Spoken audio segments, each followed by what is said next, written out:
an autocracy. The ones making the accusations are his own employees at Amazon. Reducing employee benefits while getting rich during the pandemic, how is that fair? They ask.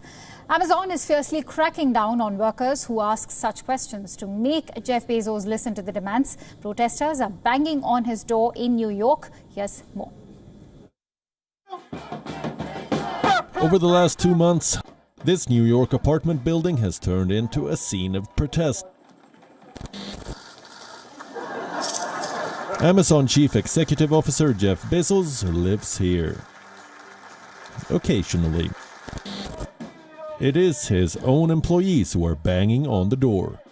This is not an isolated incident. Since the Wuhan virus outbreak, Amazon workers have been protesting across the world. They say the e-commerce giant has done little to keep its employees safe.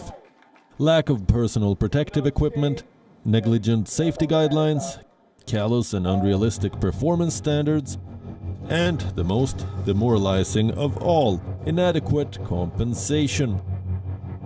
In June, Amazon ended wage increases and double overtime pay. For warehouse workers, the hazard pay of $2 per hour has been discontinued. Health benefits have also been cut.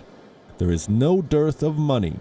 E-commerce is one of the few businesses that is flourishing during the pandemic.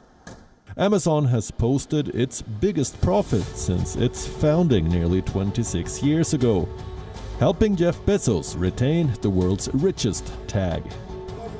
So protesters have made an additional demand this time.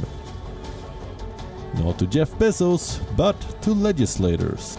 Tax the rich. It's being called the Tax Bezos movement. Today we want to have our demands heard. We want a wealth tax on all billionaires from 1% to 3%, all the billionaires of the country. But here in Manhattan, Jeff Bezos' property, $80 million property, we were advocating in front of his property today to have the Amazon workers' demands be heard. A month ago, protesters even put a guillotine in front of Bezos' house to send a signal, the death of all the wealthy men.